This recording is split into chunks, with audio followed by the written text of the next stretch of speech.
Wisconsin's gun deer season opens up on November 20th, and the DNR's initial estimates show this year's expected harvest is expected to be at or over the 5-year average in most parts of the state. But before you put on that blaze orange, News 19's Joe Minnie is here with some helpful reminders. Yes, thanks. Anticipation is growing for the 9-day hunt, and folks are making final preparations, but checking the DNR's website for new information on chronic wasting disease should be part of those preparations.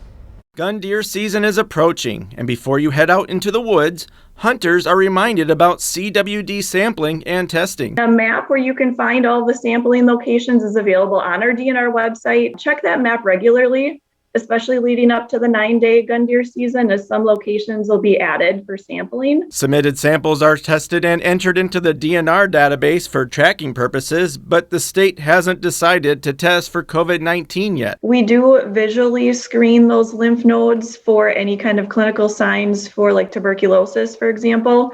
So that visual screening does happen across the state, but otherwise we are just collecting these samples for chronic wasting disease testing. And remember, hunters should wait for test results before the harvest hits the dinner table. It is a recommendation, even from the CDC and our state Department of Health, as far as not consuming venison from a deer that tests positive, and that is the same recommendation that we provide on our website as well. The DNR says following all deer population management rules will help control the spread of CWD. I also want to give a reminder about hunters being aware of baiting and feeding regulations in their county. That information gets updated if there are additional CWD positives detected either in the wild deer population or in farm-raised deer. With over 876,000 hunters expected this year, participating in the sampling effort keeps the disease under control and deer hunting in Wisconsin possible for future seasons.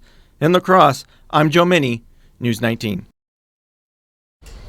Well, the DNR offers 4 ways to submit samples for CWD testing, and you can use self-service kiosks, take your deer to cooperators such as taxidermists and processors, or you can ask DNR reps in your county to help. And there's even an at-home kit where you can take the lymph nodes out yourself and send them in. That sounds fun, doesn't it? I'm sure it's all part of the process for some. Thanks, Yeah. Joe. The DNR says license sales are expected to be comparable to last year, expecting approximately 220,000 to be purchased the week prior to the hunt. So don't wait.